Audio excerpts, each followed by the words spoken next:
What if I told you that everything in life can be tied to waifus? Waifus. Nani? Whoa. Whoa. Yeah. Whoa. Whoa. Oh, At least man. it's better than wow. Wow. Wow, wow, wow, wow, wow. Wow, wow, wow.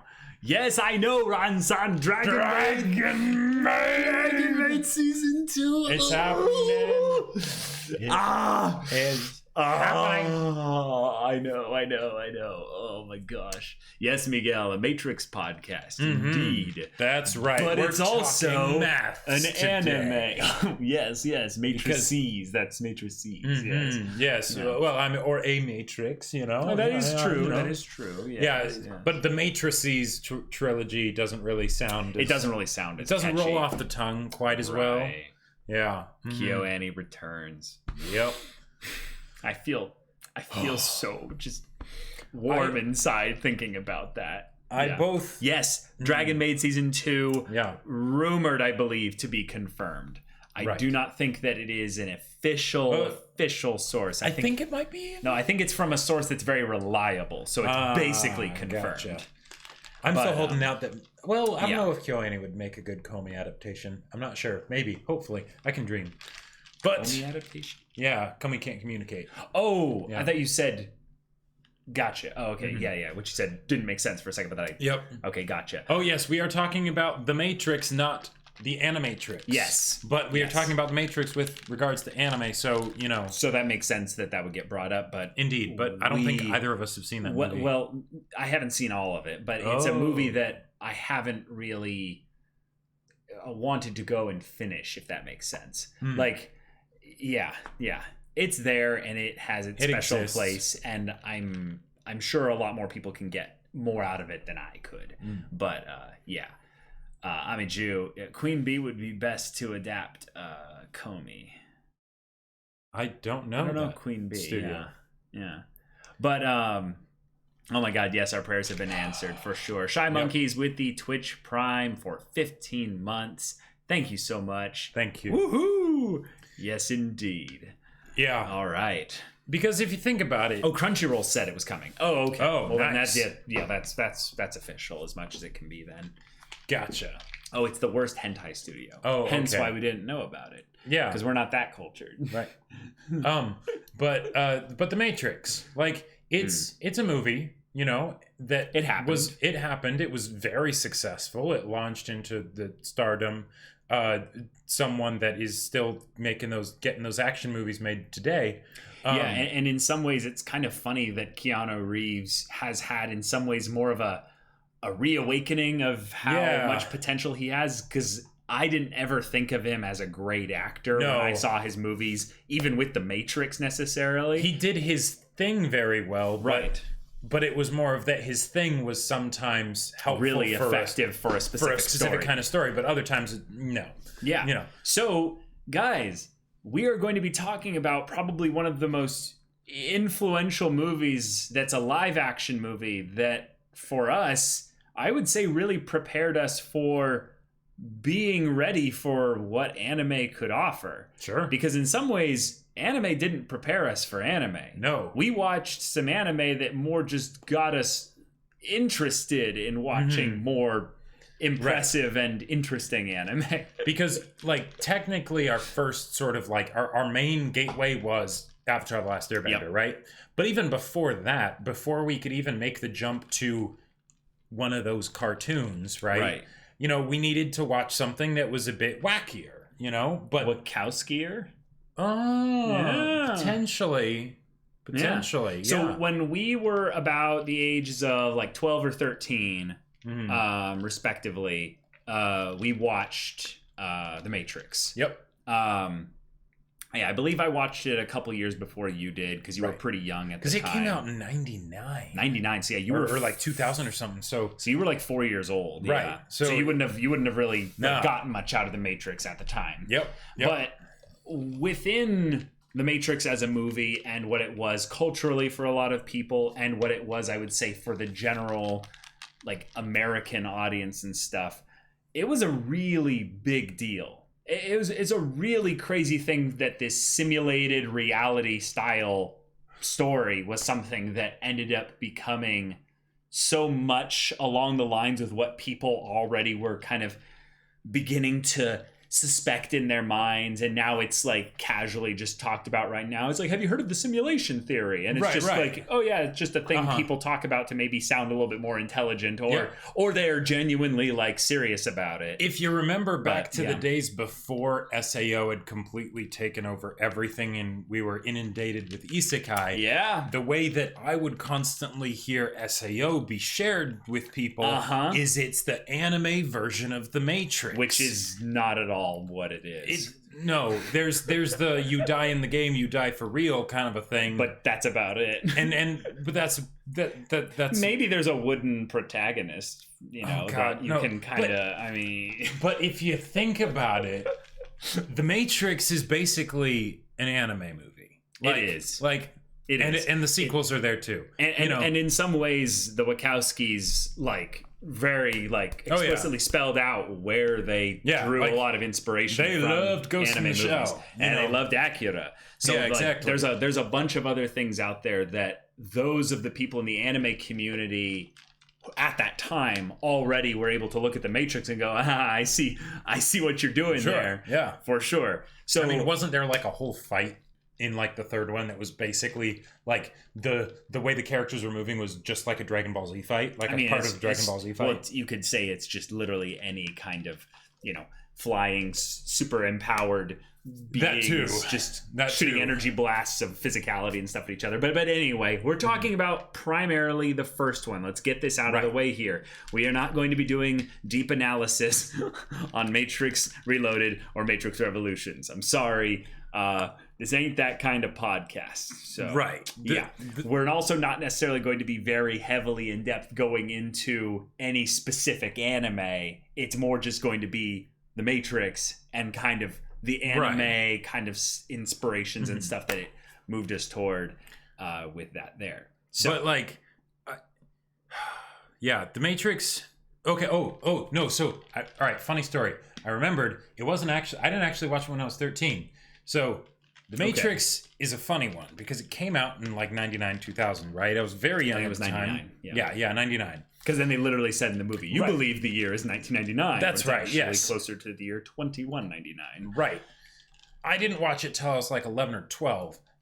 Me and Caleb come from a very, our parents were very protective, shall you say? Yeah. So the whole idea of like watching, an R-rated movie, it was one of those things where it's like, no. Our dad ended up as a way to convince our mom that we could watch this movie because he loved this movie so much. So much. Yeah. Somehow he found a service that basically went through and made The Matrix as kid-friendly as possible. Is hilarious. Yeah. So like muting the audio whenever they would swear, clipping out bits that were just too bloody, things like that. And he legit got an edited down, to like a mild PG-13 basically version of The Matrix. That just so he could convince our mom to let him watch it. Because the problem was that I was at an age where she was comfortable that I could watch an R-rated movie. Right. 13, of course, because that's perfectly fine. I was a very, I would say, mature 13-year-old for the most part there. But Dad and I would talk about it, but Jacob would be like, I want to talk about this movie. And exactly. And my dad was like, yeah, I want you to talk about us too, but you haven't seen the movie yet. And I can't trick my wife into making sure that Jacob can watch it. So my dad big brained it and was like, haha, what she actually has a problem with the movie, because my mom had never actually finished the movie. It was hilarious. My mom couldn't get into it. Yeah. My dad, I remember he was so excited and passionate about the movie that I think the year it came out, he tried to take her to the movie, and she had to walk out of the theater when they liquefied the babies to be fed intravenously to the humans and stuff. And she wanted to throw up, so she left. Right. She's like, this is too dark, this is too disturbing. because there had already been at that point the little worm thing in the guy's belly button and stuff. And so she was in the mouth getting sealed shut. Yeah, it's too trippy for her. Right. So what's funny about this is that he's like, I must find a way. And then he goes, and he pushes his glasses up and he's like, I have found my way. So, Yes, he basically 4Kids'd it. Yeah. But thankfully there was no dubbing. No, there was no dubbing. But like it was just editing. But the whole mouth sealing up thing completely skipped out. That's not true. It wasn't? No. I thought for sure it was mostly just every time they said shit, like it would get cut out. But that was basically it. So basically that was my introduction to the Matrix, but it was something that had that big of an impact on our dad and this was when I was like 11, right? So that was a while after the Matrix had come out. It had been like 5 or 6 years since then. Yeah, you were about 10 or 11, I would say. Right, and it was still that big of a thing for him, right? Because at that point, all 3 movies had come out. Right, yeah. And like, I feel like that's something where because it came out, over 20 years ago, it can be easy to forget how big of a thing that movie was when it came out, even though it's still a name that you can just drop and everyone knows what you're talking about, more or less. Even 2 decades later. Right. Yeah. And it's basically an anime movie. It basically is. Like some of my favorite movies recently that are like those movies that I just enjoyed them. And I didn't really see them as movies that I would go back and rewatch. But I was like, I really appreciate those movies. I would go look into some of their origins and I'd go, oh my God, Guillermo del Toro's Pacific Rim is basically just a love letter to anime. Right. You know, what was it? Live, Die, Repeat. Edge of Tomorrow. Edge of Tomorrow. Yeah, that's just straight up taken from a light novel. Yeah. Yep. Completely changed the story entirely. Right. But more recently, the best way that live action anime, quote unquote, has been done is when they just completely don't try to adapt a product and they just steal. They just steal straight up from anime and they're like, these things, we're going to cherry pick them and shove them into our live action, thing, and then add the things that make live action great to it. Yep. And what do you know? In some ways, a lot of the things that makes anime great are the things that, if you look at them independently in The Matrix, they're just pretty good. But the fact that The Matrix has a bunch of these individual components all together, I think is what made the first Matrix such an impactvel movie. So before we get too far into this, we got to give a shout out to one of our VIP patrons, Duwangs. Saw that you recently joined the VIP patron tier again. Earlier today. So thank you so much for the support, dude. It means a lot, and hope to see you on some of the calls. Yes. Okay. So Jacob was so sheltered from adult content that he now indulges in culture. No. See, it was all the kids were sheltered, but the thing is that there was this magical age that they were then like, all right, so now that you've transitioned from this point, we can just make everything cool, and here you go, good luck. Right. Just by the way, you've been sheltered. Yeah. And that was I give mostly the credit to that for my dad, because it actually worked out pretty well. It worked out pretty well, I think, because that happened around age 13, so that by that point we were they were aware how sheltered we were, and that could potentially be a problem. So they tried to fix that there. You'd let your kids watch Kill la Kill. Hey, to each their own. I mean, there you go. You got to show your kids some Matrix or Corpse Party. Corpse Party. Oh, okay. I think that's a game series, right? I'll show my kids Shining when they're 5 years old. Well, they're not going to appreciate it at all. I still haven't seen that movie. It's a pretty freaky movie, dude. Oh, it's a really well done movie, and it's not that it's actually got jump scares or anything like that. It's just slow, creepy. It's just really well shot. It just does a lot of things really well. But anyways, we're talking about The Matrix here. So. The Matrix, as a movie, has, I would say, for the most part, a couple things that people immediately think of when they talk about The Matrix. One, that bullet time, stylized action. That is The Matrix. That is something that they did originally, them. There are a couple other things where you can see that are similar to it in the past, but that exact style, everything else then stole from that.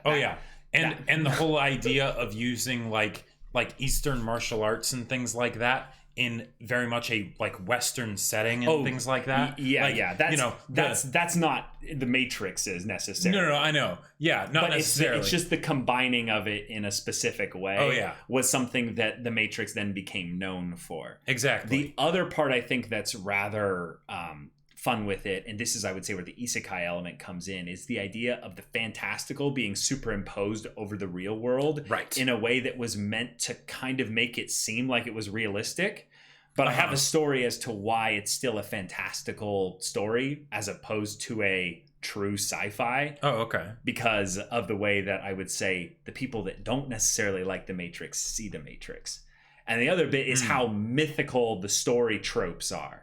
The story is actually, when it's broken down to its individual components, about a lot of chosen one stuff. Yep. You have them going to the oracle, wise old mentor, like, who gives the prophecy about the one. Literally called the oracle.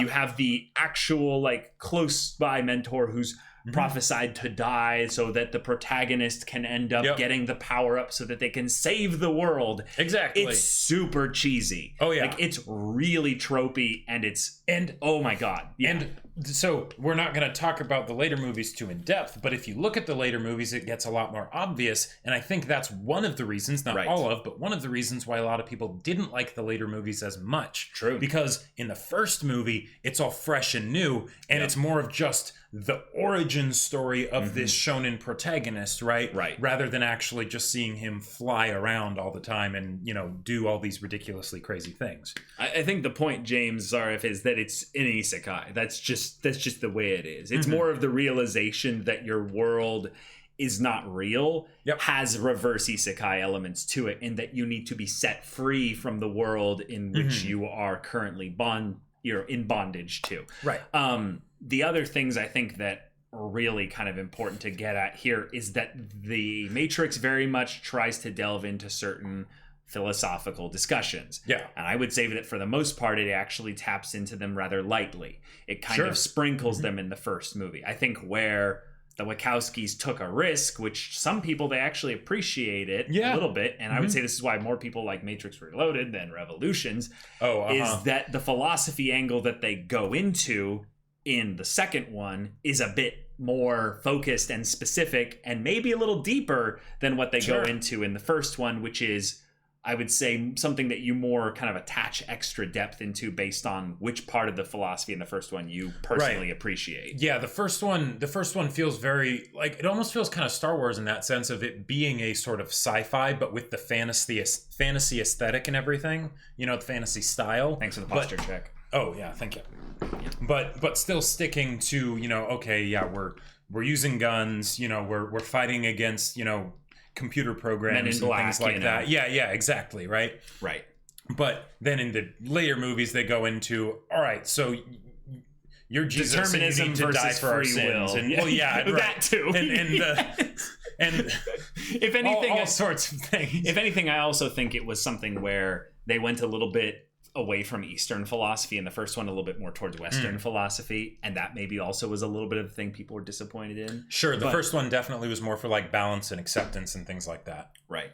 Yep, I definitely agree, Benny Delon. I am one of those people that is a Matrix Reloaded apologist. I think that it is a lot better of a movie than most people would think. I think that Revolutions is the one that I have trouble rewatching. There's literally like 3 scenes that I rewatched Revolutions for, and it's I'm trying to think of which ones they are. It's like are. more near the beginning and the end. Yeah. Anyways, like one of the things I got to point out. Okay. Let's get through our initial analysis so we can get into the anime connections here. When we were writing out our notes of like the different things that we wanted to particularly discuss for this, Caleb, you know, has like all these wonderful like specific bullet points that are very concise and to the point and articulate, you know. Whereas like the kind of stuff like the kind of stuff that Caleb came up with, the stylistic action being favored over realism, the fantasy world superimposed over the real world, the mythic story tropes, things like that. The CGI and the visuals that were so impressive that helped unlock the imagination. Mine are like heady stuff, earliest exposure to tentacles are always OP with the robots. Basically just a post-apocalyptic shonen with the shonen protagonist's power, determination, choice, talking to jutsu sprinkled in there. And yeah, like... Hey, we all bring our own things to the podcast, and that's what's important. Exactly. It's then unique, it's then us, it's raw, it's real, it's good. Yep. So, yeah. Mm-hmm. Yeah. Naming the film Revolution is an indication of low quality. I don't know about that, but Well. but also it's named Revolutions, plural. So anyway, yeah. So yeah, let's descend into the rabbit hole here. The Matrix is a movie that kickstarted, I would say, a lot of a specific style of live action movies and storytelling. The idea of questioning reality, you know, protagonists all wearing like sexy black leather that's really over the top.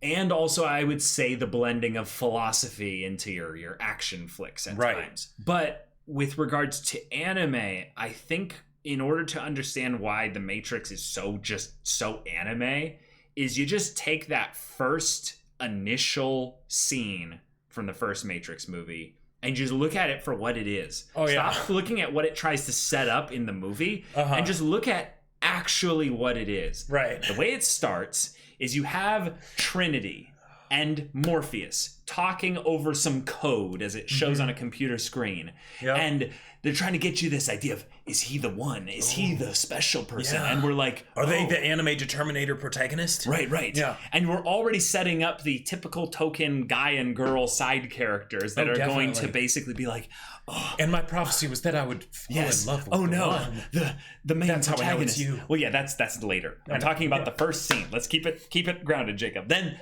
immediately after that, we have the bad guys who are cops and federal agent looking, you know, kind of guys, men in black, you know, that come in there and they're like, we've captured a very dangerous person. And then there's the, no, your men are already dead. Right. Yeah, they literally had that. They're like, no, you don't understand. The power level of this person is too much for you. We don't have any explanation as to what we should, like, if you think about this movie, imagine if you had seen no marketing or nothing. You have no idea what you're going into. You're watching this movie completely blind. Yeah. Because that's so impossible nowadays. If The Matrix is such a big deal, you'll just know, that's the movie where it's like a simulation. You just kind of know that, it's about questioning reality or something. So then when the fantastical scene that I would say it holds up in certain ways, but in other ways it really doesn't. When Trinity just goes slow motion and does that one pose that we all have seen. It was just the Trinity kick. Right, like, the Trinity kick. And then it spins around. It's like, this is so cool. And then she like kicks people and she's not even touching them. Like it looks so corny. But if you have the access to then go and be like, I want to know why this is happening. You're not necessarily going to get a hard, detailed reason other than you can do whatever in the Matrix because it's not real. This is basically just setting up your OP, no explanation, anime, people jump really high, people kick really hard in a world that looks real with no explanation. Yeah, let me just go through the different things that we have potentially introduced here, right? Right. One, the idea of the agents, the government agents being the bad guys, I feel like was not as, like the federal agents specifically being the bad guys, was not as popular of a thing in the Western media back then as it was in like anime stuff. Like if you look at a Ghibli movie, it's always like the corporate dude in the suit, right? It's the bad guy, right? Yeah.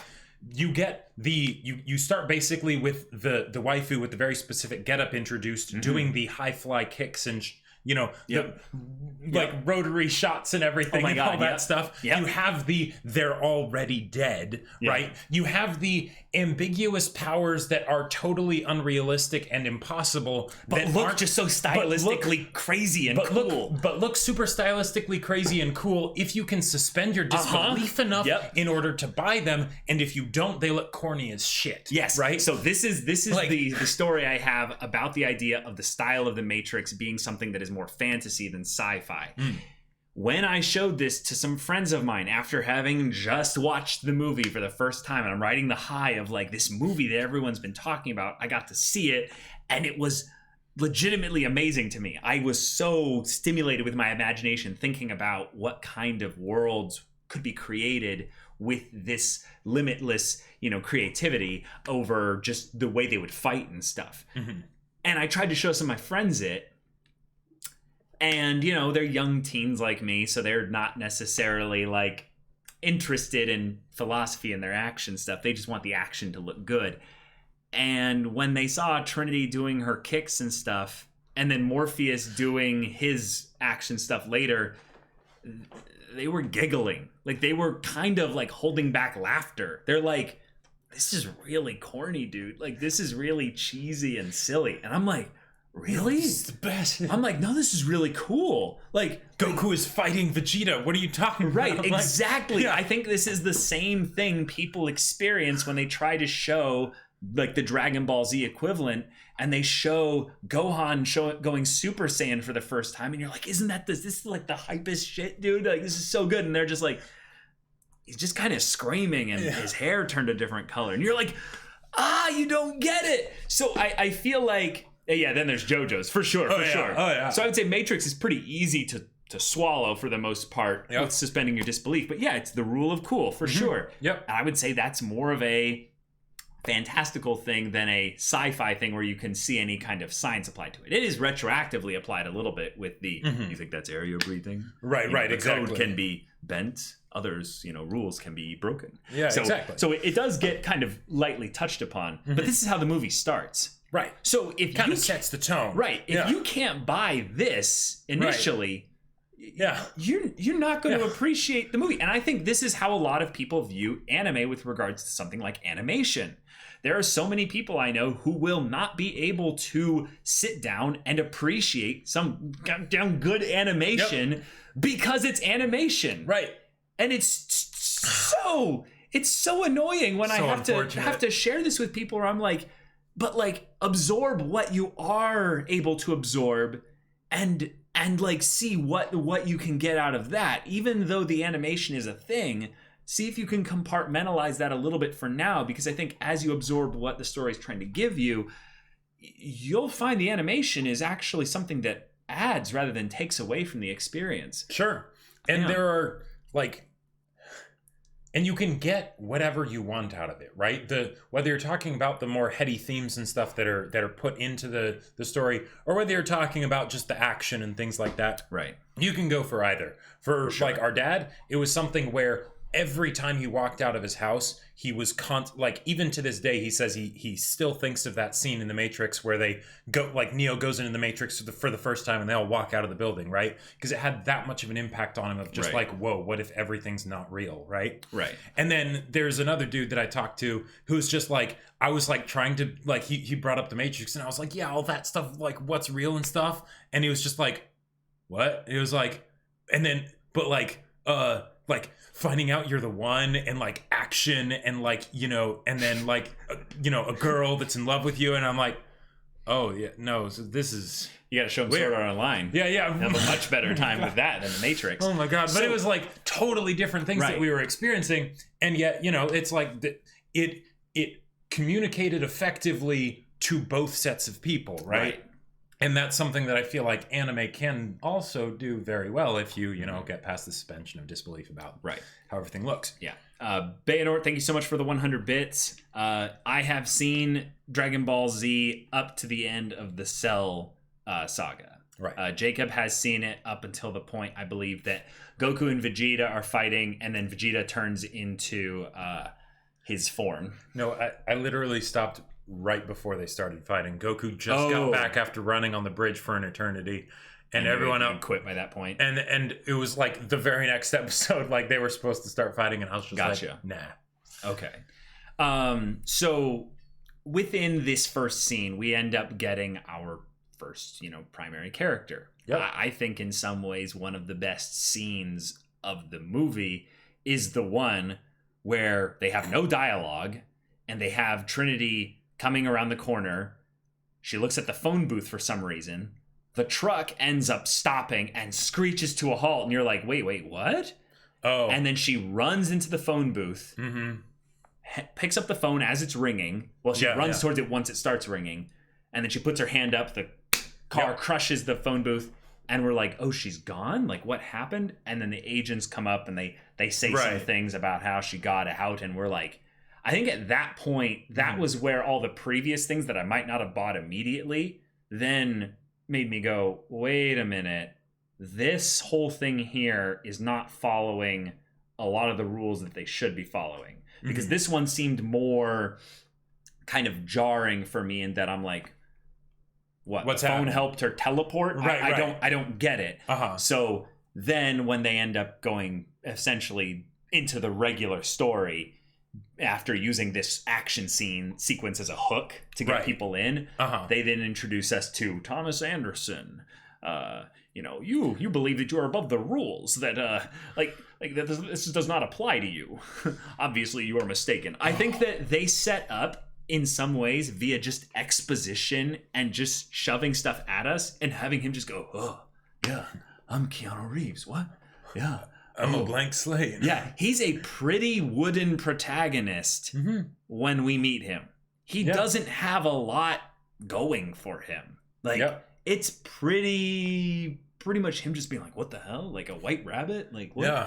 Oh, okay, I'll follow this. Here's a floppy disk. Right, It's right. the 90s. Yeah, and then he Yeah. goes and parties with them and ends up bumping into Trinity. Right. And he's like, what is the Matrix? I'm like, we don't even know that Yeah. we should be asking that. That's just the title of the movie. Right. But I feel like this Exactly. kind of over the top, like kind of dramatic presentation of this thing that these characters really care about, but we haven't really bought into yet, is a lot of the times when I'm seeing an anime just give this really dramatic description and the characters are, like having yeah. that moment of exclaiming over a specific thing that we don't necessarily care about yet. Well, and things like the green filter or just the fact that like they have all this ridiculous stuff happening, Right. but then you have settling in that thing where the characters are also thinking this doesn't seem right. What's going on here? But Right.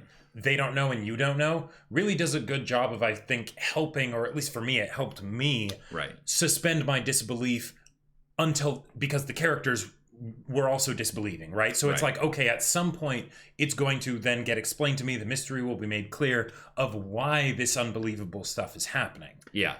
And then the whole other thing that the Matrix did, I think that every other thing, even if it was more that they popularized it, is the whole thing of the guy running around with the man on the phone that is a mysterious guy telling you instructions about things that you're going to do. And they seem to be like prescient of some kind or omniscient and guiding you through all this stuff. That was the Matrix basically popularizing that, I believe, for the most part. Like I'm sure there were probably examples of it before then, but Sure. I can't think of any. I can't think of any either. Yeah. Like that was the biggest first one for me. And when Neo basically is just having this moment of being a reactive protagonist, it takes an extremely visceral thing that I would say the audience gets and then we get in order to, again, believe a little bit more that this is happening. So then we get the scene where they apprehend him, right, and they bug him and seal his mouth shut just to show, yes, we are powerful. And this is the typical antagonist meeting the protagonist before they know that they are going to do this, and it's yes, I will show you my power. Right. It's so strong. And it is there's nothing you can do to stop it. It is literally just a pointless flex of power, right? It's like they could have just not given him the phone call, Right. like they could have just been like, yeah, sucks for you, we're corrupt and we're not gonna give you your rights or whatever, But no, I'm an antagonist with ego. Exactly. I would say cleverly foreshadowing that he's going to break free of the the whole thing there. What point is a phone call if you are unable to speak? I also love the way Hugo Weaving delivers his lines. Oh, yeah. His monologue later with Morpheus about humanity being a virus is just it's prime. It's divine. wonderful. It's wonderful. Yeah. Well, it's the right kind of stuff where it makes it become more than just there's an obstacle here that we need to solve. Right. There are people trying to kill us or whatever, or things like that. But it becomes more of a difference of ideologies where someone is basically the villain, waxes, about how humanity is a virus and things like that, and they are the solution and whatnot. Yeah, let's not jump ahead though. Well, you started. I know. But yeah, the beginning part. Sorry. Yeah, just keeping the thing of where we've now been introduced to our protagonist and he's still reacting only, but it was the antagonist that kind of was like, nope, you have to pay attention, this is a story of importance now, right? And then you know, he ends up getting picked up. And like, one of the things that I think the Matrix, like, okay, when I think of like CGI and stuff that we get nowadays, it's usually to make something look pretty, right? Make the robots look good, you know, and flashy and things like that, so that the action is this sort of immersive, you know, lots of sensory information thriller ride. But rarely is it actually used to do something different, I feel like. And the Matrix, I think, was that, right? It's the, okay, we can do this thing, right? We can have these crazy, unrealistic looking fights, you know, that can be intense, right? But what if we actually took that a bit further? If we can do that, why are we doing that? The fact that we can do that, what does that mean? You know, like it's those extra layers to it that make it be something where when you watch it, it's not just people doing, you know, crazy kung fu fights and whatnot and stuff, because why not, right? There's like a purpose to it. So and that's something that I think ties in very well to anime, given that anime is hey, we're drawing this, we can do whatever we want. That's one of the biggest benefits anime has over live action. So why stick with something traditional? Right. Why not get wacky with it? Yeah, I think that's something very well shown in how anime will have the characters dramatically react to funny things, to, you know, awkward things, all the things that we are just kind of typically just, I would say, conditioned to accept, you know, things of like the bloody nose, the drop of water of awkwardness, you know, the dramatic, you know, all of a sudden, like, you know, just over the top facial, you know, contortions and stuff like that. So once we end up getting told that this whole thing is fake, that this whole thing is a simulation, what have you, we end up getting that sci-fi element put onto the fantastical. And this is something that I think I have become more and more accepting in anime, is that every anime, for the most part, that I've seen that I've really, really liked, has some element of the fantastical in it. I would say maybe 8 or 9 out of 10. And they all have to set up a huge amount of exposition to get you into the idea of this world being something that you'll accept. Like Fullmetal Alchemist Brotherhood.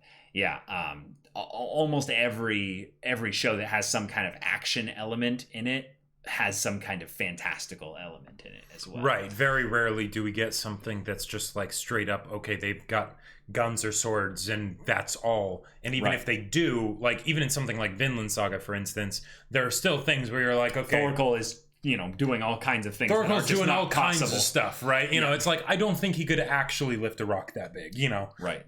I would say that what it is that when you're doing an anime, why would you hold yourself back to realism? Exactly. When you don't have to. Right. Your audience is already suspending a lot of their disbelief because it's animation. Right. Therefore, why not, even in your, you know, historical fiction kind of thing, give those things that are maybe, even if it is set in the real world, have fantastical elements in it, because, hey, the rule of cool is pretty entertaining. It's quite powerful. And then also, even in the ones that are very clearly a fantastical element, a lot of these scenes that you'll see that are kind of more quiet can end up being build up for the dramatic big display of art and animation that is even unrealistic in a way for the story and world that it's set in. So you can end up going even further than the actual world and story has set you up for. I can think of many action shows that primarily have their big set pieces built around those moments. Like, so, literally every shonen ever. Every power up ever. Every big display of power from every character ever. It's never any like specific thing that you're showing to be like, yes. Like, I was just seeing someone mention Fate Zero there. Like, one of the biggest set pieces in Fate Zero is finally getting to see Excalibur and having it be unleashed upon Castor in a way that is glorious and wondrous. but there's been no like extra explanation to build up literally what it is. It's a Golden Getsugaten show. Yeah. And it's awesome. And it's awesome. Yeah. What more do you need? What more do you need? Yeah. Yep. Right. Exactly. When Neo stops the bullets or dodges the bullets, or or when Morpheus does his like jump into the air with like the knee, to hit the ground and stuff. Do we need an explanation of how that is actually happening? Well, okay, they give a tiny little explanation just so that you can to basically say, don't worry about that.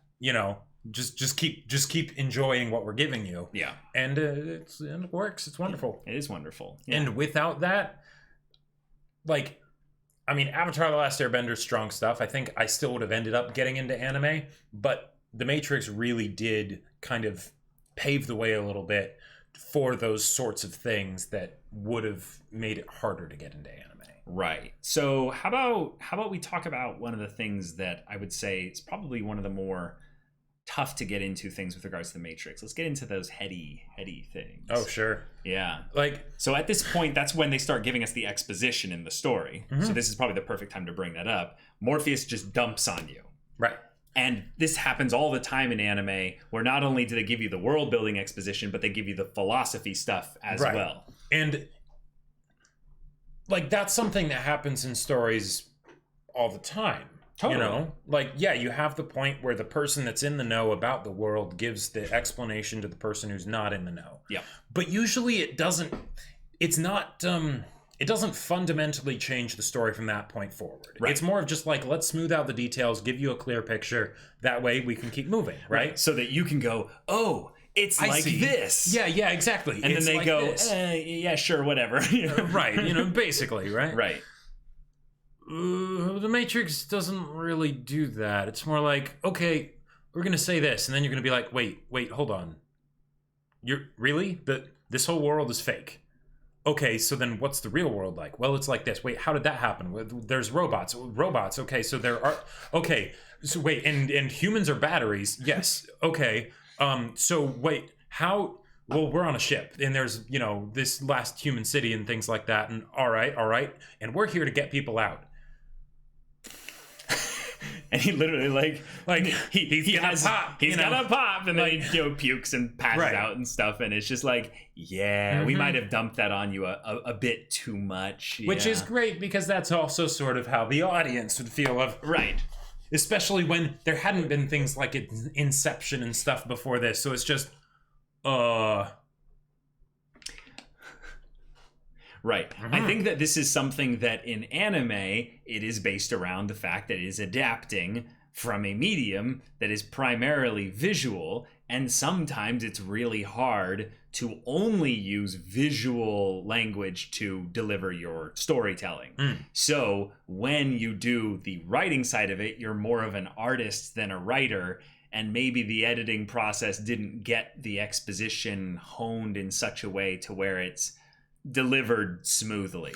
And I would say this is part of the reason why in anime, a lot of people will just accept this, but there is this constant or inconsistent flow of time with regards to how stories progress in anime. Because what happens a lot of the times is a character will stop in the middle of a thing and all of a sudden just start expositing their entire life's backstory and flashing back to 2 weeks of their history from 10 years ago of when their whole family was killed by this specific thing. And then they come back to the present and 1 second has passed. And in all of that time, nothing has changed. But then in the visual medium and how it's shown, it's actually as if, no time is passing. So it's right. It's not that big of a deal. Yeah. I would say in some ways, this is where the Matrix is kind of better than anime for the most part, in that they use the visual medium to literally be the way that Morpheus guides Neo through understanding what the Matrix is. Which is totally an anime kind of thing to do. It totally is. Like, if you think about it, right? all right, they're literally flashing to a completely different area, a bunch of scenery, and world. generated images to basically say this is to help you understand what happened because a lot of stuff happened, right? And there is no way we're going to we can't just tell it to you, right? We can't just tell it to you. One of the best things, actually, I would say about the first one compared to anime in general and also to the future Matrix movies is how it handles the exposition. Yeah. Like, yes, the themes aren't as heady, it doesn't get as in-depth into them, but it is, I remember it doing a very good job of basically telling me what I needed to know, a little bit of extra stuff so I got context for it and I wasn't completely jarred by it, but not going like too crazy into it, right? Enough to get the job done and not much more. Yeah. Right.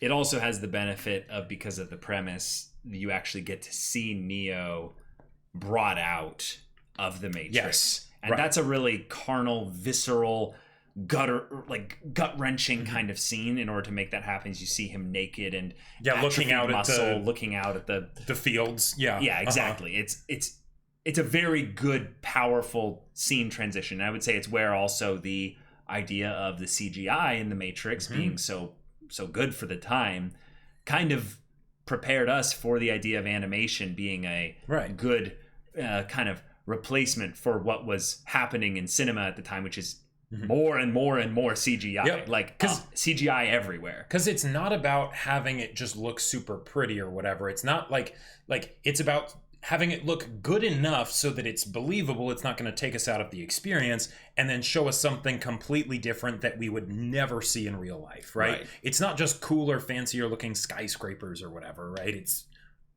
this is a field where robots are harvesting the energy off of humans. Okay. For sure. All right. Yeah. So I think that aspect of also being the story is about questioning reality is it makes your...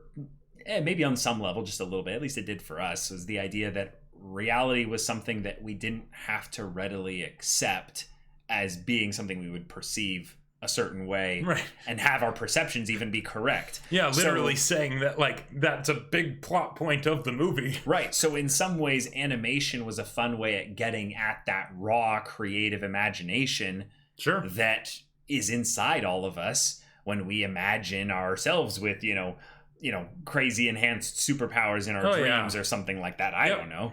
But I love that they got at that within this movie so that when I end up watching something like, I don't know, what was one of those earlier anime with really dramatic, crazy visuals and stuff? I don't know. Maybe...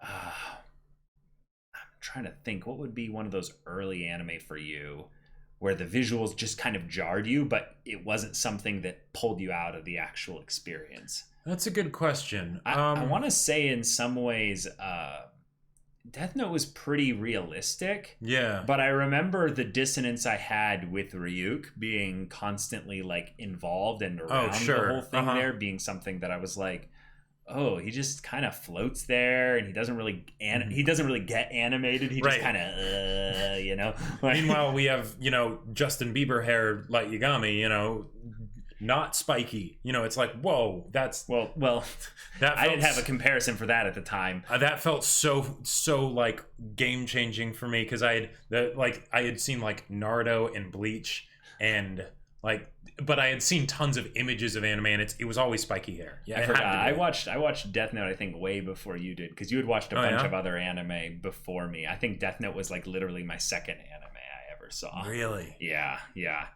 I had only seen Bleach, I think, at the time. It might have been just that I had seen Naruto and Bleach, but I had seen a bunch of other just small things. Not actually watched things, but clips. Just no, just seen early memes basically of notice the anime character and yes, anime healing ritual, things like that. Right.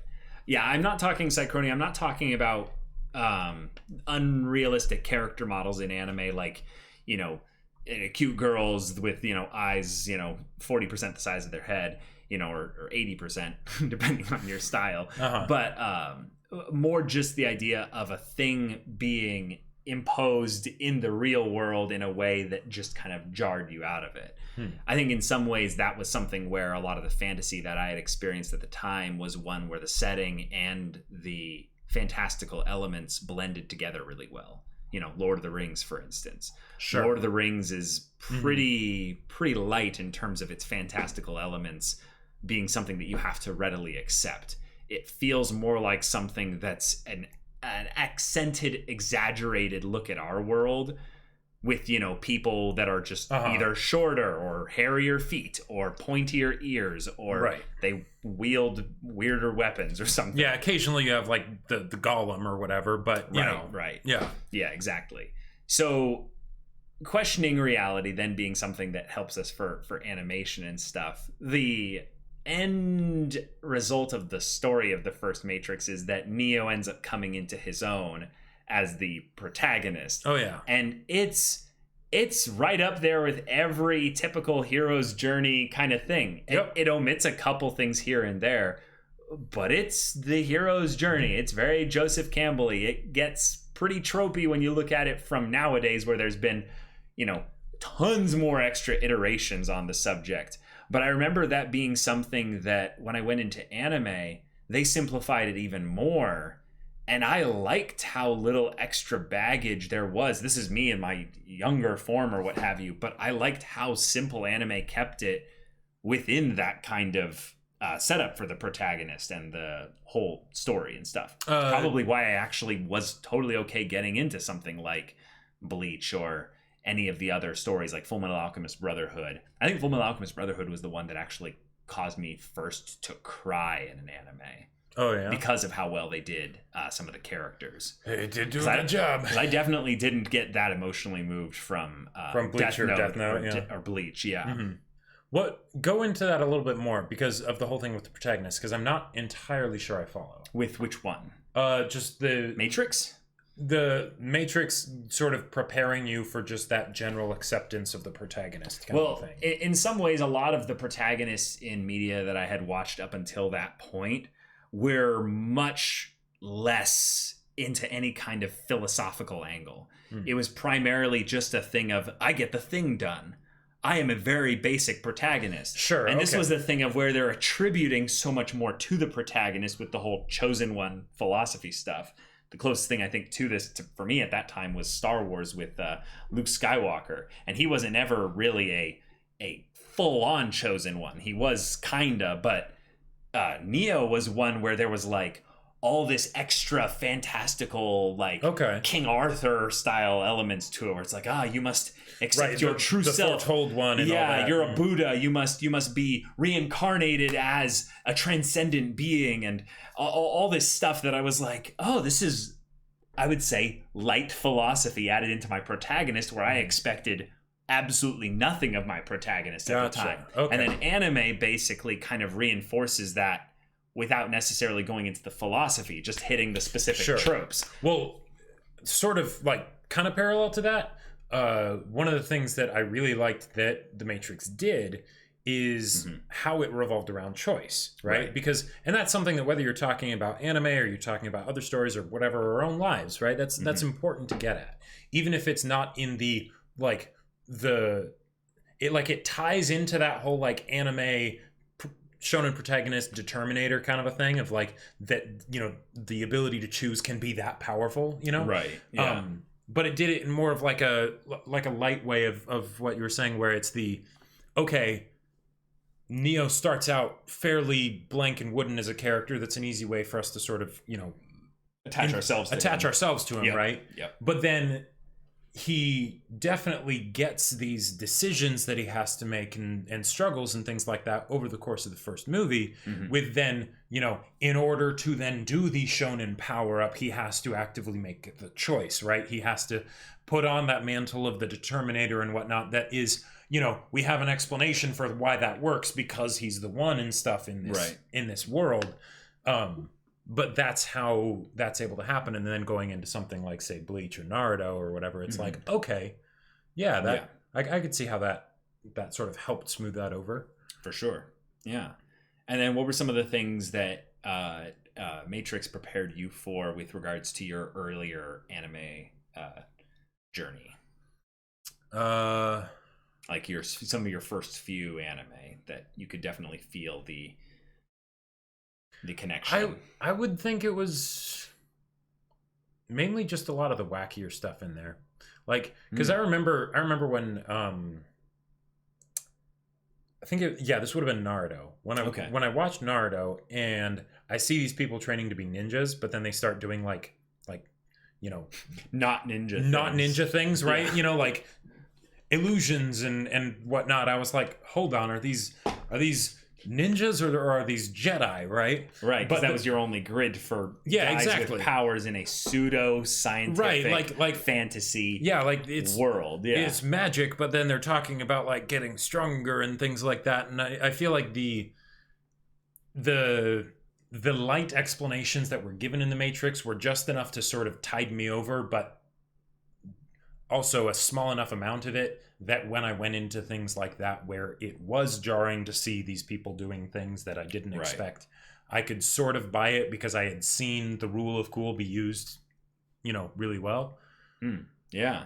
I think that rule of cool is something that has just grown in appreciation in my mind over the course of watching more and more anime. Like I know how much of a big fan of Trigger you are, and that's basically rule of cool of the studio. Like in some ways, I think what made the Matrix so easily marketable and shareable in terms of how people spread its success around was telling them about those rule of cool moments that were made possible because of more of the technological advances that had happened recently. And just also the clever, directing choices and CGI and stuff. But anime is kind of like that too in a lot of ways. Anime will have little leaps that certain studios will make with regards to certain things. Like we have Studio Orange right now, absolutely killing it in the CG department. 3D, department there. And it's just magnificent. It's something we all get as a treat to see. But it's probably going to take a little bit of time for those, effects and things to be something that we'll see more frequently used in such an effective way in other anime. So, that influence does ripple out and stuff in there. The rule of cool made me into an edgelord in middle school. I think it made all of us in some ways tap into that little bit of. If there wasn't a little bit of but I think there's a definite way you could describe it as edgelord in that it's like, I definitely did not imagine myself to have a katana that would definitely not slice with the power of of my soul. Of my soul or something like that. Force opening doors and things like that. Whenever I think back to like the Star Wars movies, and when they do that little like, I'll force the door open. Why? Like, right. It doesn't make sense practically, but it's cool. Right, it's cool. There's a reason Chunibyo means 5th grade syndrome. Yep. Wow. Oh, also one of the things that The Matrix did to help prepare me for anime is properly set my expectations for live action anime movie adaptations. It really did, because The Matrix is basically an anime, it's a live action anime movie, and no, it didn't. It did not. Yeah. Anything more to say on that? Nope. But Pacific Rim and Edge of Tomorrow, if you haven't seen those, that is proof that they can work. But if they're actual adaptations, then no. Yeah. Do you think there are any good live action? Are you meaning any good live action movies at all? Or are you meaning any good live action like actual anime that are actual? I would say Alita Battle Angel is pretty decent. Yeah, Alita. Because that's an actual adaptation that has, I would say, based on the research I've done, quite a bit of stuff pulled directly from the source material. Yeah. But Edge of Tomorrow just completely changed the story. So that's the only reason I can't consider it to actually be an adaptation. Proof that the concept isn't wrong. It's just the people doing it that suck at it. I think it's also just not understanding some of the tricks that make anime jump past the point of suspension of disbelief. Sure. And that's something that in live action, because of how much things need to look realistic in order for it to be considered good quality, they'll avoid, I would say, leaning into that side of things. It was definitely a thing that went into play with the live action Avatar: The Last Airbender movie. Sure. And that was something that absolutely killed me to see. But with The Matrix specifically, the ending of the final fight and everything like that, Mm-hmm. if you think about every, like, you know, one-on-one, mano-a-mano, you know, protagonist versus antagonist shonen battle sequence and stuff, like, everything was set up properly in the first Matrix movie for Neo and Smith to end up fighting. But then when the actual fight happens, it's this thing of where the protagonist is constantly getting beaten down. Mhm. They have no chance of winning, but then they grit their teeth. They tap into their shonen resolve. Oh, yeah. They end up, like, flashing their eyes with, you know, extra power, and they go in and try again, and they get beaten Right. again and again and again. And this is something that I feel like we as anime fans are way more accepting of, just in general, is just, we love a good Deus Ex Machina. Like, let's just admit it. When a shonen protagonist is getting beat down Mm-hmm. and they're bloodied, you know, they're Yep. absolutely, they actually should be dead. Like, they're getting flung through walls Right. and stuff. And the laws of, you know, inertia and, you know, physics and all that are thrown completely out the window. Yep. We just want to see them get back up again. Exactly. Get up again. Oh, yeah. Right. With my wound. I mean, and yeah. Have you seen Promare? Like, if you haven't, you should watch it. Right, But, you know, right. they literally call that out, you know. And but it's because of that. It's the emotion of it, right? Yeah. And in the final Matrix movie, the villain even comes right out and says it. Why? Like, come on, really? You're still doing this? Oh yeah, that's in the third You know? one. Yeah. Yeah. But yeah, in the I'm sorry. I keep trying to. I'm just trying to wrap up the first movie if we can. I would love to talk about the third movie. Just as well. went to the third movie No. again. I wasn't. I was talking about the first one. I was saying we were building him up in the first Matrix so that they have to fight. Oh, okay. Yeah. And it's because at this point Neo hadn't had his Deus Ex Machina yet.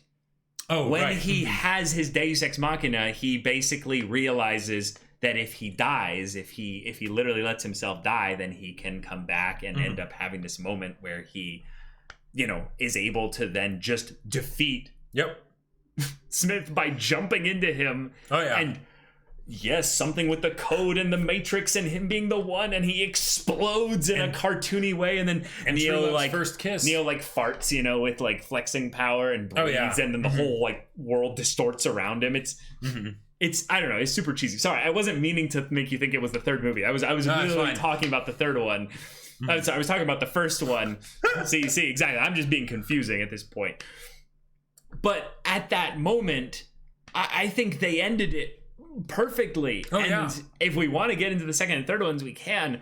But I think the fact that he beat the antagonist, and we have kind of the same problem with anime actually in the second and third one, in that they're like, but there's another arc. And this Why? antagonist wasn't actually defeated. Why? Yeah, and we have to actually continue this with him having these powers that we don't know how to work around. Yeah. So Why? Yeah. yeah, Uh-huh. it just keeps And compiling. that's again one of the things of why anime can be so wonderful, because we have definitely been getting into the longer anime and being shown just how wonderful they can be. Totally. Right? But that power of the short, concise, wrapped up package story Yep. that you get, and it's wonderful. That's what the Matrix was. You didn't need to have anything else. Nope. You didn't need to go to Zion or anything like that. Even though it was mentioned, when they actually ended up going to Zion, even though it was a plot point of the first movie, right? Yes, get those access codes to Zion. I was a young kid. I didn't even really think about that. I didn't care. Yeah, I No, didn't care. I just wanted to save I was Morpheus. like, we have to save Morpheus. They're after Right. Morpheus because, you know, maybe it was the access codes to the ship or something. You know, that totally could have been what it was, right? It doesn't matter. Yeah, they were the last 8 humans alive, you know, like that. Of course Cypher wanted to get back into the Matrix, right? Like, I would too. But and then you know, there you go. Neo wins the personal emotional fight within himself of doing the thing that he believes in, standing up for, you know, what's right and helping his friend and everything. Yeah. And then as a result, he is able to beat the bad guy that was previously the unbeatable bad guy, right? Right. That's about as There you anime go. as it gets. Oh yeah, It's- and that's it's a- the good shit right Yeah. there. Like whether you're talking about anime or not, right? Anime is able to highlight it in a very effective way because you can have the power-ups and the golden Also, Getsuka the Tenshows visual and just treats of it. all Yeah. the visual treats of it can be wonderful, and in live action that can be kind of hard to do and have it still work, right? Right. The fact that Matrix is actually able to make it work probably is a testament to the Wachowski brothers and the fact that the yes. story inherently revolved around the fact that this stuff's going to look a bit weird, you know. Yeah. But yeah, But it was like it was an emotional climax. I would say that there were a lot of things leading to that climax of when then Neo does his monologue, you know, to the phone, and then it ends up stopping, you know. Oh, sorry. I said Pretty brothers, powerful. siblings. When I first watched the movie, it was the Wachowski brothers. Oh, right. siblings. Wachowski siblings. Thank you for yes. correcting me. Yes, for Yeah. sure. Yeah. Thanks for all the amazing content. You make life just a little bit less lonely. Oh, for sure, Nine. Yeah. Thank you. No worries. Palpatine, Rise of Skywalker. Yeah. Anyway. Isn't the big machine babyface thing in the third one literally called Deus Ex Machina? Oh, wait. What are you talking about? Are you talking about something not Promare related? I don't know. I don't Third Matrix movie? remember. Hmm. Yeah. Huh. Hmm. I don't know. Yeah. Also, even Yeah. though it is from one of the later movies, and even though the third one is definitely the worst of the three movies, I really liked the mechs versus the squiddies, right? I like when I watched that, man, I thought that was just the coolest thing ever, with them all focusing their fire on the one spot.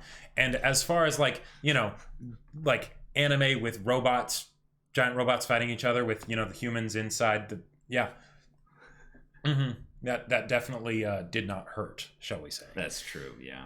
Yeah. Yeah. Confused looks. Wait, what? What's up, Peps?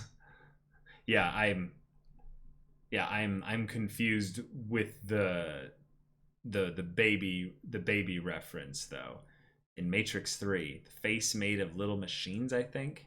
Oh, Are you like talking about when the machine world Neo's gets hooked up to it and it's speaking to him at the end? When it's like, what do you want? And he's like, peace. And then it ends up jacking him in so that he can end up destroying Smith. Are you talking about that? Huh. Yeah, talking about the baby in the Matrix. It's not a baby face though. I don't know why you guys see it as a baby think face. It's just a face. Like, that's weird in my mind to make a connotation that it's a baby specifically. I never made that connection at all. Yeah. But hey, maybe it does. It's been a while since I've seen Matrix 3. That's for true. sure. There's not a whole lot of motivation to go back and watch it. Right. Literally, I go back and watch on YouTube a few scenes from Revolution. So what are those scenes? So those scenes are primarily the final fight's conversation. Not even the fight. Just that moment. You're like, why? Why do you go on? Why do you do it? Yeah. Why get up? Why keep fighting? Hugo Weaving. Yes. And then Hugo Weaving laughing hysterically when he becomes the Oracle. It's just too funny. Really? It's too funny. I'll need to go back and watch that one again. So funny. He hams it up, and it kills me. It's hilarious. And then the other part is him just talking to the guy in the subway when he's trapped in there. There's some pretty interesting stuff that they talk about in there. But other than that, that's right. That was the third one. I could not care less about Zion. No. Gotcha. Playing the Crysis game where the aliens remind me of the Matrix movies. Mm. Oh yeah, I've never actually played any of the Crysis games, but I know a decent bit about them. But yeah, I have been told about the whole it's aliens thing. Oh yeah. One of the other things in the Matrix that, like, very specific thing that helped prepare me for anime with all the weirdness of it, the two twins in the second one that are like also ghosts but not, right? That was one of those things where I was like, okay, we've been in the Matrix. We've had a fairly set established thing of like what people can do. They can be fast, they can be strong and all this stuff. But when have we seen someone turn into an actual ghost and like use that to regenerate parts of themselves and whatnot? Like that just seemed like a whole other completely different thing, and was probably the most anime thing in my mind. Is the most anime thing in my mind looking back, in just the style of it. But yeah. I would say I don't really have much more to say about The Matrix other than it being a thing of where when you go back and watch the points where the CGI is really adding to the scene in a really strong way, you know, think about what actually separates CGI from hand-drawn animation. It's just a faster way of doing it through a computer. And you're trying to make it look more photorealistic. Like that. That's a lot of work, basically. That's another big difference there. But I would say that the thing that, and it can communicate a lot of different things for sure. But I definitely found that as CGI became more prevalent in movies, and The Matrix, I think, was one of the first CGI filled with movies that I actually legitimately loved. I remember even at a young age being like, that's just, those things look cartoony. And those were the words I would use to describe bad CGI. So now, whenever I see animation in general, it's a thing of where I'm like, wow, look at these visuals. I'm not trying to make the distinction between something being 2D, 3D, hand-drawn, computer-generated, all that kind of stuff. I'm just like, wow, someone spent a lot of time working on these visuals, and there's a lot of creativity that goes into these visuals and all that stuff. And I feel like in anime, we can maybe at some point take animation for granted, but it's really fun when you go back and look at a movie that was one of the first in popularizing a specific style of visuals. So that when you see it happen in anime, even if it's something that doesn't necessarily become your cup of tea, you can look at it and go, whoa, this is important. This is really powerful for just the medium. Like think about a Shaft anime in general, and just the general like directing style that you'll get that will be that, they're blending in things that they've done in Monogatari, you know, for a lot of their things that go into something like, Madoka Magica, for instance, you know. Even a bit in Sangatsu. Yeah, that's true. So I think that's about all I have for this one here. So I think what I can take away from this is that every time I am upset about the just overwhelming abundance of isekai out there, I can blame The Matrix. Oh my god, dude! Like, you're a genius. You know, because it did kind of like, you know, and it still kind of came back to Japan through Ghost in the Shell and Akira, but like, because SAO probably wouldn't have happened without The Matrix, and without SAO, because there were isekai type stuff before then, like dot hack franchise and stuff, but don't think we would have this craze that we have now without it. That's actually a really interesting thing to bring up. Guys, do you see like what he's getting at here? Like SMH, Jacob. Superman did it first. The overpowered invincible character from another world. I mean, sure. Yeah, but that's old, dude. That's been around for a long time, and there was no like video game superimposed simulation that was something that people had to get out of. And yes, most isekai are not simulations, you know. True. But most of them aren't about someone coming to our world either. That's true. They're about, in some ways, getting stuck maybe in a world that you maybe either want to get out of. Maybe actually more recently, nowadays, it's more of a thing of where you're like, no, I love being here. We've gone so far off the deep end with anime and stuff. But what Jacob's talking about with SAO is a very good point in that, no, people were not excited about being in Sword Art Online.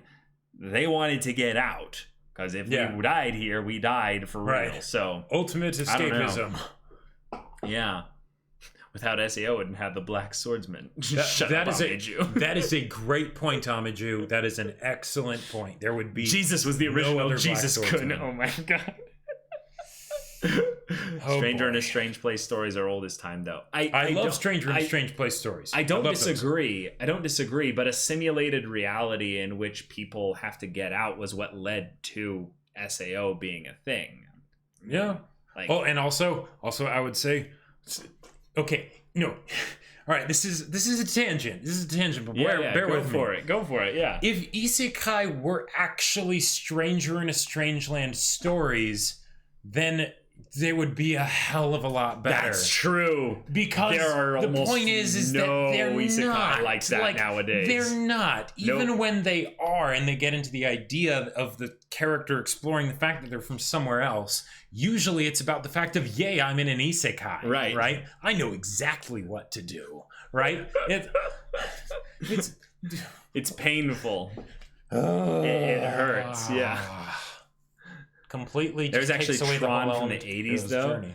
Yeah. That's true. I think that there's quite a few other ones that are out there. I'm just wondering if there's anything that was, I would say, more of a direct connection between Matrix and SAO. Right, because it wouldn't, like, if SAO had to be, like, heavily inspired by, like, a particular film or franchise from the West, it probably wouldn't be Tron. Like if you can come up with something that is not the Matrix, let me know. I would be happy to hear about that. Maybe. There are some good isekai, but they tend to be very rare and sadly short. Hey, but that's the thing. They do tend to be short. So what that means is they get less opportunity to screw things up. We get the reverse isekais, like, Devil is a Part-Timer. Sure. And it's like, it's delightfully stupid and amazing. Like, Sadly, no second season. no second season. But maybe that's for the best. I don't know. Who knows? Who knows? We get the ones that are very derivative, fourth wall breaking, and comedy focused. It's basically entirely a sitcom like Konosuba. Yeah, or even the ones that are, fourth wall breaking, but then actually do some cool things with it, like ReZero. Sure. Yeah, I'm sure there's actually quite a few isekai that we still haven't seen yet that are pretty good. Yeah, we're not. I'm not saying that there weren't isekai before SAO. Right. Yeah, but it wasn't isekai before SAO, right? It was just, this is a show that does this. A show that does this. Yeah. Rather than and I think it's more of juggernaut titan that it is now. And it's also, I would say, we're talking about it in the market sense of where SAO was so incredibly successful that of course there's going to be a bunch of clones and copycats. Right. Just add water, it prints money. Right. Yeah. Devil's a Part-Timer is only short because second season refuses to come. Yes. Yes, we are aware. Yep. Would Samurai Jack be an isekai? Well, here's the thing. I don't know if you've seen any Samurai Jack. I have not. Okay. So I'm not going to talk too much Samurai Jack then. The Samurai Jack is a thing that I have not seen anywhere near 30% of. Gotcha. But I have seen quite a few episodes, and I have a soft spot for it, even though I know it's not that impressive or a must watch, but it is definitely something that if you are interested in animation or even just unique art styles and stuff, Samurai Jack's a fun one to check out at some point. Samurai Jack's just time travel. Yeah, I know. I was trying to not go too in depth into it. Whoa! But it's definitely Stranger in a Strangeland, and yes, that's true. Samurai Jack pull win.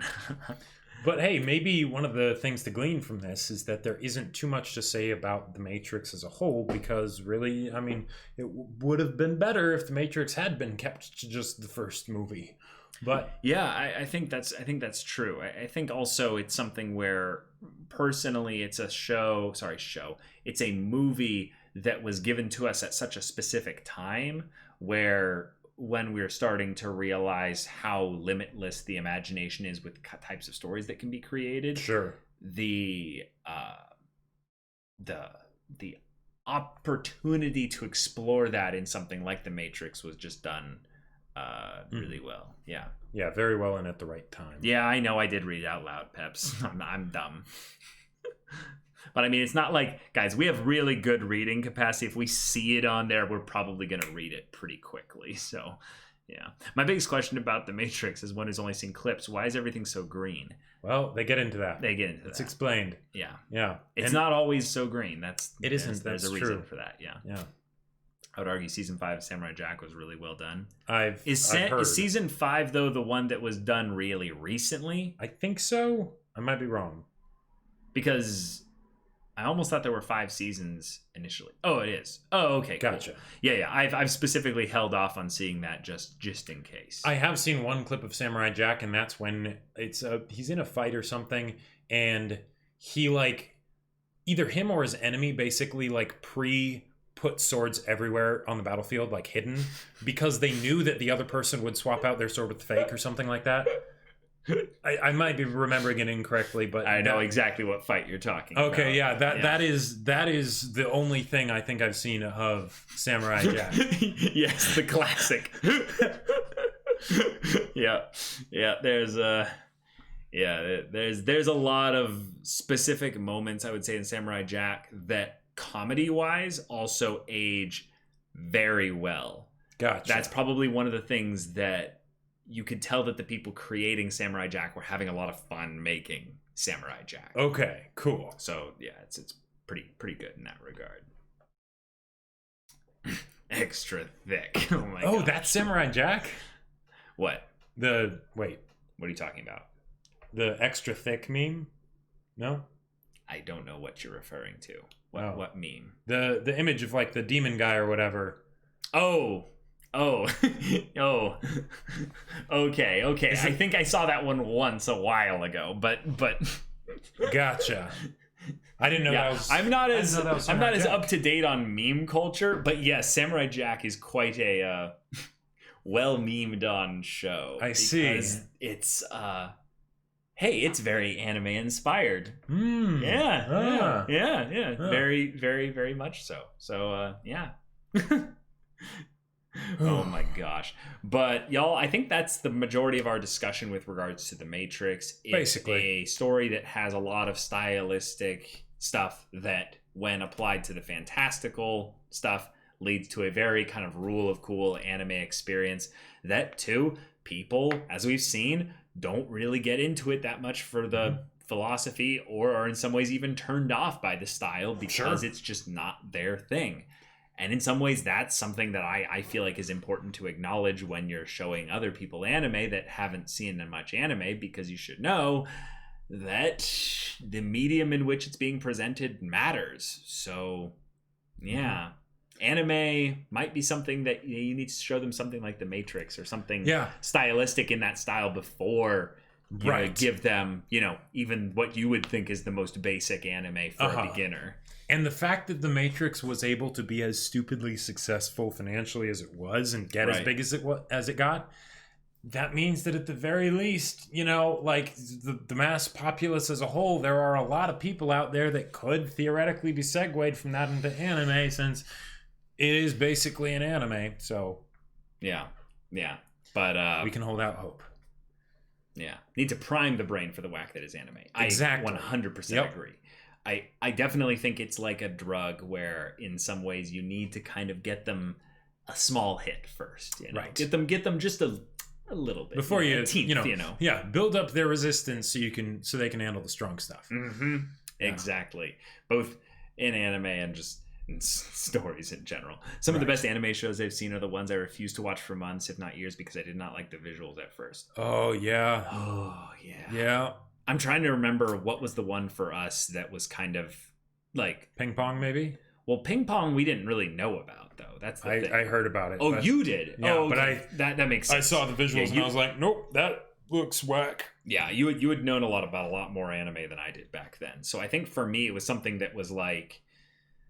Oh, yeah, I don't even know, because there were very few anime that I would see like individual like art pieces or something like that of, and then not have immediately watched it afterwards. So yeah, dang, I didn't know about how vast anime could be back then. Yeah. Well, okay, no, JoJo's for the longest time. The reason why it took until the channel to watch JoJo's was One Piece. Yes, definitely. One Piece I think is my example. Yeah. Yeah. Yeah, because even back in the days of Bleach, right? It was Right. like, you got Bleach, Naruto, and One Piece, right? I had watched a sizable chunk of Naruto, Right. watched Bleach, and it was like, oh yeah, One Piece is it's huge and it's awesome, and it's like, oh okay, looks kind of weird. Nah, Yeah. so wrong. I'm so wrong. Never have I been so Yeah. wrong. Oh my gosh. And the strong stuff is, I don't know. The strong stuff keeps changing for me as far as it goes. So Strong stuff is it's relative. toothbrush scene. There you go. There Yeah. you go. Yeah. I don't think there's a whole lot stronger than that. Unless you just go like completely into exploring mode where you just you don't but have any like even if you go into like hentai and stuff, at least then it's like then it's just like, okay, you know what you're getting into. The fact that it is just a toothbrush scene. Oh, sure. That I think makes it even harder to get into. Like, strong stuff is only as strong as almost too strong for you. Exactly. So it's going to Yeah. change over the course of time. Yeah. right, and from person to person.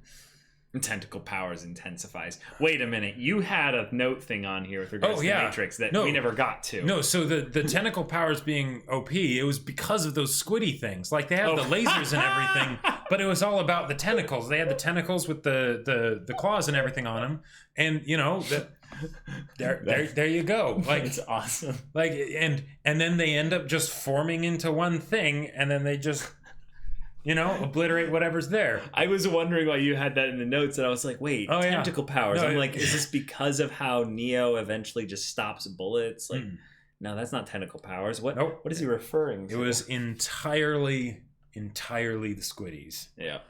Yeah. Did they use those tentacles at all? I mean, It didn't yeah. show them using those tentacles. yes, it- like as they were using them too Dude, much. Well, do you remember? This is the problem of it being the third one.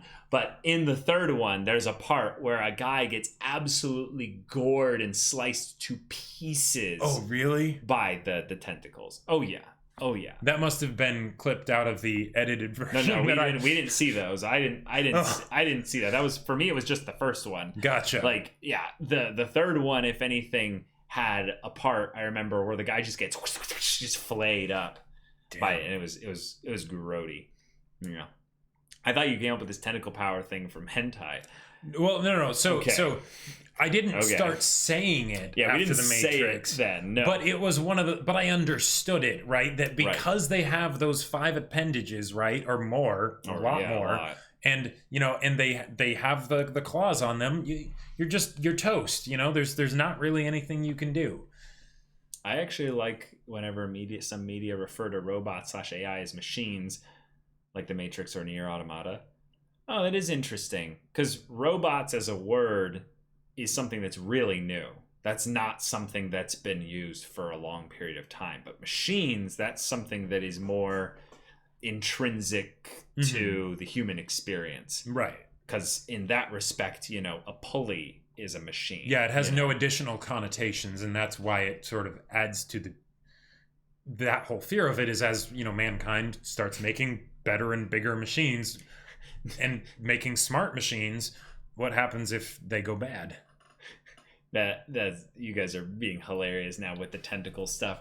The tentacles thing, I think, is more of a joke that we've adopted in a very funny way because of how much anime really just does love to have abilities or just actual tentacles Right. in their stories and stuff, because The ability anime is gonna make homages to some of the things that made anime what it is today. It's just action economy when you think about it. Everything boils down to you that. can hit them more times than they can hit you. Yep. That's why when we make our D&D characters, if there's a 4-armed race or something like that, you're just like, why wouldn't you? No, and if you're a DM or if it's a system worth its salt, you specifically stipulate that You ban those. the second 2 arms are not effective for combat. Yeah. Right. No. Yeah. Tentacles is the inverse of sand. Oh, because that was the joke Kazameju made up there, because they're smooth, slick, and sticking everywhere. Wow. It's weird that I side with the machines more than humanity in Mass Effect 2. Or is it Well, weird? okay. So for Mass Effect, absolutely not, because God damn it, Legion. I absolutely love Legion, and he's wonderful. Yeah, there's definitely a if there's like a top 10 list of characters in Mass Effect, Legion is in like the top 3. Like he's up there. He's pretty high up there. Yeah. The Geth did nothing wrong. Yeah. All right. Well, we've stopped officially talking about the Matrix here. Yeah. So do you want to have the podcast go on with maybe a little bit of talking, just discussion? I don't know. I mean, I'd be up for ending it here. Okay. But all right. Cool. What about you? Legion. Oh yeah, it's sad.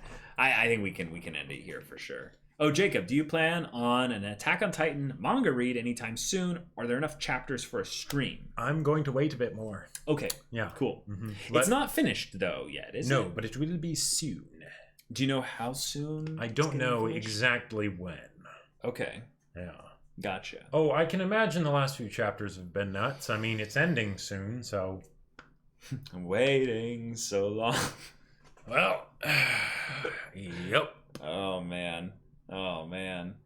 Like, I can't wait for season 4, but the thing that still just freaks me out is the idea of Attack on Titan legitimately ending. I know. It's what doesn't feel right. What kind of a world do we live in where Attack on Titan has a second season, like any seasons after the first one, and the fact that it's going to end? 9, I know like 2 things about the Bleach final stuff, and it's more stuff related to Zaraki Kenpachi's awakening rather than the actual story. I know basically nothing of real like salt, like nothing of real substance. Nothing of real salt. I love it. Oh, that does kind of work in a couple of ways, doesn't it? Definitely works. Because there's a lot to be had. No, I actually do know one thing of where there's a lot of salt, because you could not like hold that in. Yeah. Let's just say a lot of Rukia fans were disappointed. Like, it's not even that so much as it's just like, if you're going to shoehorn something in, why not make it be with a character that was actually decently good? Like, there is a part of me, Behanort, that kind of wants to react to the final season of Bleach just to see what happens. But the thing is that we try and keep salt out of or we try and stay away from shows that we would just end up being salty with or just roasting. Right.